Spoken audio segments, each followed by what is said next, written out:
With increasingly close ties to the Vatican, the Knights' support goes global. In 1975, the Knights agreed to fund the satellite transmissions of major Vatican events.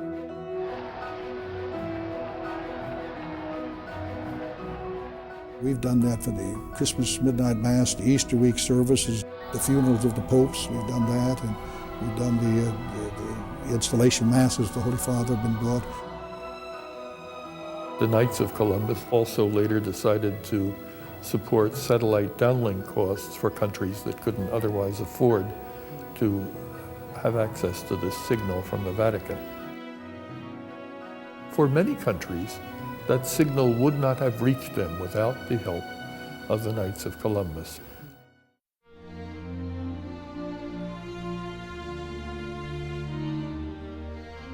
Dal 1980 in poi, i Cavalieri Colombo hanno cominciato. From 1980 on, the Knights of Columbus began collaborating in a unique way with St. Peter's in financing the restoration of works in need of repair. Delle opere che avevano bisogno di interventi.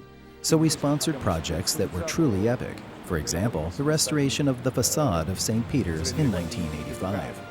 Quali per esempio il restauro della facciata di San Pietro nel 1985.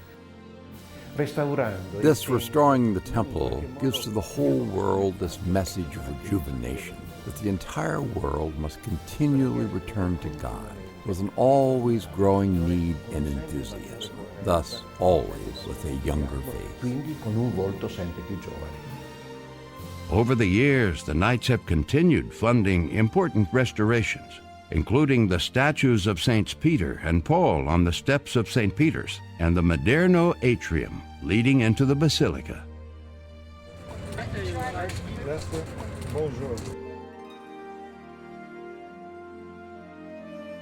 One of the keys of our success, the Knights of Columbus, is that we don't just bring them in, but we bring them in, we put them to work.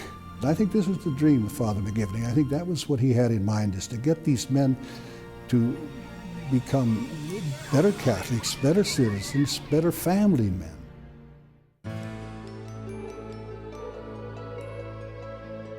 The appeal of the Knights of Columbus has continued to grow beyond its strong presence in the United States and Canada. In the Philippines, the Knights are the Church's official Catholic action agency, playing a prominent role in building up a culture of life, serving the poor, and supporting the education of the young. Through its work in Mexico and Latin America, the Knights of Columbus seek to fulfill John Paul's dream of a united Americas. So by establishing the Knights of Columbus in Mexico, and not only in Mexico, but in entire Latin America, what we're trying to create is one continent.